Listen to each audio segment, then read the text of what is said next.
ए बुची भाग जाना तो काट लेम तार जूजी। ए जी कहाँ जाता नी? मुँह जाती चलबू। नाराज हो गई नी का? नाराज ना अब हम तो लतीबो करब। दिन भर गाड़ी के पीछे पीछे लगल रही, कहाँ जात हवा का करत हवा। घरे लौट जाने तू खाले झटो तोहार हम। मत रोवा। अरे मूत रोवा। अरे मूत रो।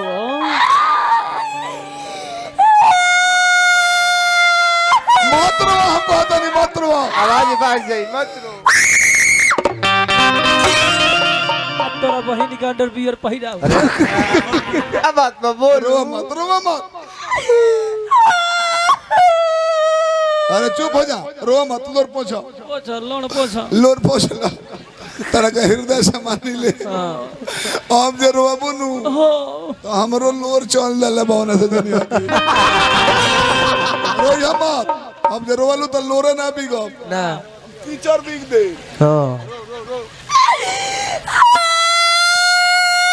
अरे काहे रोत हो? अरे लागो तो कोनो ले ले का हो। मोबाइल ले ले बा। कौन सेट है? एप्पल के। चुप रह। ए बबुआ कोनो एक मोबाइल ले ले बा। बड़ी महंगा मोबाइल रखे ले नु। एप्पल के रख ले। एप्पल के। बोला का भइल रास्ता में बोल। कोनो ले ले बा मोबाइलवा? तो कोनो कोइलसिया? कोनो बातो चितना कोइलस। कोनो धइले रहला? कुछ दुखाता। तोर मैदान लगल बा। काहे रोवा तोरे बोल। अरे दिनों करे वाला बड़ू का कोनो कुकुर घर ला रहला। कोनो मिसलस ये नानू। कोनो कान मिसला सो। कुछ फाटल बा। कोनो साढ़ घर ला रहला। रास्ता में कुछ ना भइल। कोनो घटना ना भइल। सब कला चटका शुरू होता रे। वही खाती खाती ना। का बात पे बोलू? अपना दिल के बात हम कहेंगे कही और कैसे कही हमरा से कह मुँहे से नु कहबू कि गाड़ी से कहबू? हमार मम्मी पापा हमार जबरदस्ती शादी सेट करा दिले बड़े। लड़का से ना भैंसा से। बोलू बढ़िया।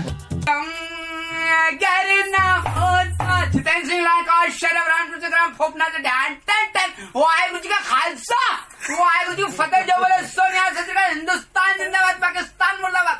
तेरा गम अगर ना होता हो, तेरा गम अगर ना होता तो शराब में न पीता।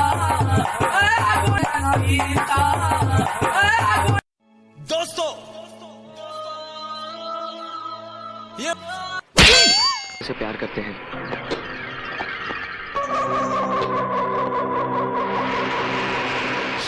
मामा जी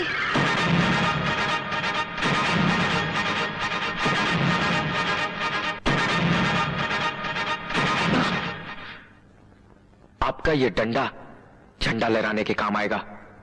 इसे किसी जलसे के लिए संभाल के रखिए। हम आज आपके सामने। और दाम 100 रुपया बा। 100 रुपया? एक और खूबी का बा? खूबी जनबो। 10 ताला पर से गिर जाइबो, गाड़ फट जाई, बाकी काछा ना फाटी।